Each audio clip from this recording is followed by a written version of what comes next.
Bonjour tout le monde.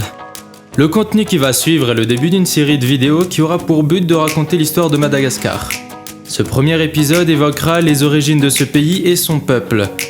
Sachez juste que les résultats de ces recherches sont des hypothèses et non des vérités exactes. Alors toutes les hypothèses dites dans cette vidéo peuvent être révoquées. Mais pour l'instant, les informations que je vais vous transmettre sont celles qui se rapprochent le plus de la vérité. Bon, commençons sans plus tarder, bon visionnage.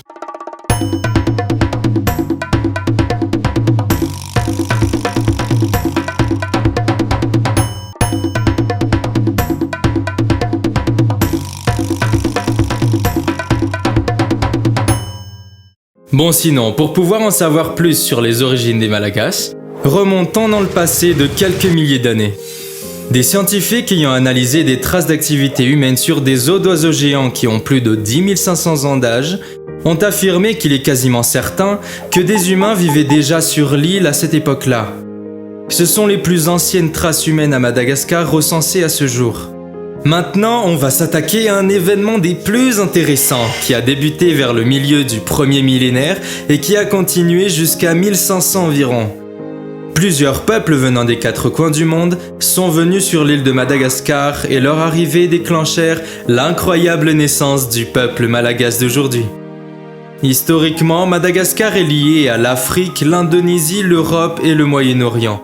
Ils sont tous arrivés un peu par hasard sur l'île à cause de sa position géographique. Malgré la distance entre les territoires, les marins de l'époque voyageaient beaucoup à la recherche de nouvelles découvertes, comme de nouveaux territoires ou de nouvelles ressources.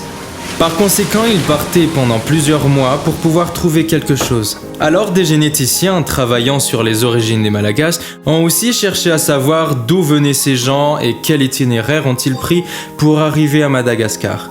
Car ce sont eux qui ont produit notre ADN si complexe. Pour commencer, beaucoup des Africains venant de l'ouest de l'Afrique subsaharienne ont traversé l'Afrique de l'ouest à l'est pour partir des côtes de l'Afrique de l'Est, pour arriver sur les côtes nord-ouest de Madagascar, en traversant le canal du Mozambique, il y a 1500 BP.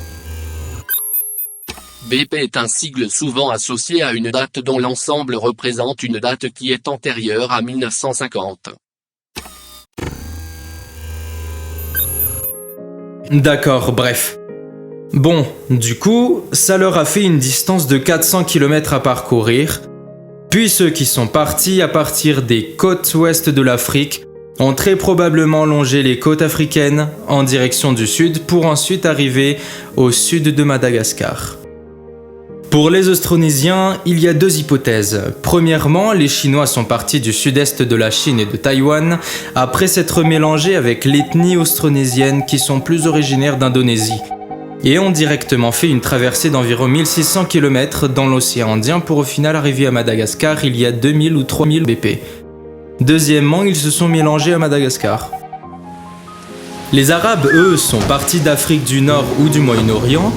Ils ont navigué environ 3800 km en direction du sud pour atterrir au nord-ouest et sud-est de Madagascar. Malheureusement, les études des Arabes à Madagascar sont encore floues. Donc je ne pourrai pas vous donner de date de leur arrivée sur l'île. Les Portugais ont été les premiers Européens à découvrir Madagascar vers les années 1500, sous la conduite de Diogo Dias. Ils sont partis de l'ouest de l'Europe en direction du sud, puis ils ont contourné le sud de l'Afrique pour finalement sûrement arriver vers le sud de Madagascar. Après la venue de tout ce monde sur l'île, au fil du temps, Madagascar est devenu un vrai carrefour commercial pour tous ces peuples, particulièrement pour les Européens à partir du XVIIe siècle. La présence européenne a affecté de manière décisive le destin de l'île par l'introduction massive des armes à feu et le développement de la traite des esclaves. Alors, il y a eu aussi beaucoup de commerce culturel entre les pays, et entre-temps, tous ces peuples ont commencé peu à peu à se mélanger. Et c'est de cette façon que les génomes... Le génome est un ensemble de gènes portés par les chromosomes. Le chromosome est un organite de structure complexe qui est localisé dans le noyau de la cellule. Il renferme la fraction la plus importante du matériel génétique des cellules. En gros, les chromosomes sont le support des gènes. Lui, il va très vite m'énerver s'il continue à me couper comme ça. C'est donc de cette façon que les génomes complexes des Malagasy se sont constitués sur plusieurs générations, environ 16 à 32, et c'est pour cette raison que l'apparence des Malagasy est aussi variée. Après, beaucoup de questions restent encore en suspens, comme par exemple, est-ce que les hommes qui ont peuplé l'île depuis des millénaires se sont mélangés avec les visiteurs, ou est-ce qu'ils ont disparu depuis longtemps et que les Malagasy d'aujourd'hui ont été créés uniquement par les croisements de ces différents peuples migrateurs? Pour l'instant, nous ignorons qu'est-ce qu'il en est, mais un jour viendra, je l'espère, où nous aurons les réponses à nos questions. Ouais, en fait, t'y connais rien, avoue.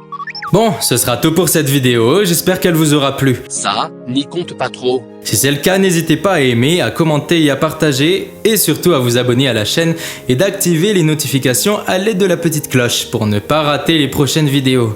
J'aimerais aussi remercier le généticien Rinjara Kutwarvun qui m'a fourni la plupart des informations grâce à sa thèse, qui m'a permis de réaliser cette vidéo. Un chic type.